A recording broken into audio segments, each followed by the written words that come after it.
አላህ አርሽ ሳይፈጠር በፊት የት ነበር ሲሉ እነሱ የሚሉት አላህ የማይቀያየር ጌታ ስለሆነ አሁን ያለው ድሮም ያለበት ሁኔታ ላይ ነው። አሁን ያለው ድሮም ያለበት ሁኔታ ላይ ነው። ግን ሰማያትና ምድርን ከፈጠረ በኋላ ከአርሽ በላይ ሆነ ካል ተቀየረ። መቀየር ደግሞ ክስተትን ማስተናገድ ነው። ይሄ ደግሞ ፍጡር ያደርጋል። የፍጡር መገለጫ እንጂ የባህሪ የፈጣሪ መገለጫ አይደለም ይሉሃል። ሲብራራ እንደዚህ ነው። አላህ የማይቀየር ጌታ ስለሆነ እሺ እንበል አላህ አይቀያየርም። ማንኛውም ጊዜ አላህ ፈጣሪነቱ የጸደቀ ነው። የበላይነቱ አይከስምም። እና እንደዚህ ለማለት አስበው ከሆነ እንቀበላቸው ነበር። ግን እነሱ አላህ አይቀያየርም ሲሉ አላህ ድርጊትን አይፈጽምም ማለታቸው ነው። በቅንፍ ውስጥ ገብተዋል። ለምን ድርጊትን ከፈጸመ መቀየር ይሆናል። طيب ከየት አመጡት? እሺ ይሄንን ትርጉም መቀየር እንደዚህ ነው እንደምናውቀው እኛ።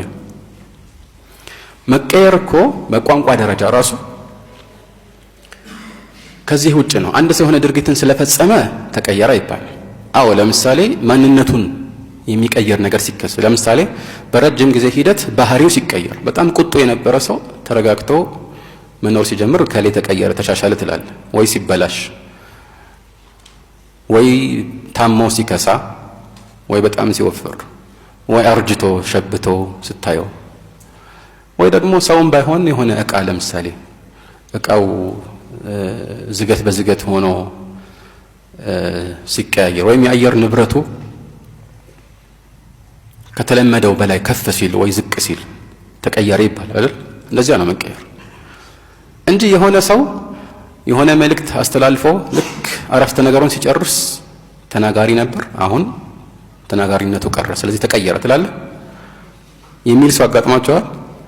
የሆነ ቦታ ቁጭ ብሎ ነበር ተነሳ ቆመ ወይ ከሌ ተቀየረ ይባላል? ከየት ያመጡት ነው? ይሄንን የማይመስል ነገር ነው። ወጣቸዋል። ስለዚህ ይሄ መንደርደሪያ ሐሳባቸው ሁሉ ጊዜ እሱ ላይ ነው ማተኮር ያለበት። በብዛት ደግሞ መንደርደሪያው ትክክል ቢሆን ራሱ ድረሻው ራሱ የተምታታ ነው የሚሆነው። ግን ብዙ ሰው ይረሳል። መንደርደሪያ ሐሳቡን አትቀበል። እነሱ ግን ያችን ነገር ቶሎ ብለው አጥፈው ለመሄድ ነው የሚሞክሩት። አያብራሩልህም። እዛ ጋር ቆም ካልክ ስለምትይዛቸው ቶሎ ዘለው ያችን ነገር ብቻ ጠቅሰው ውጤቱ ላይ እንድትከራከር ይፈልጋሉ። ገብቷችኋል? ይሄ ነው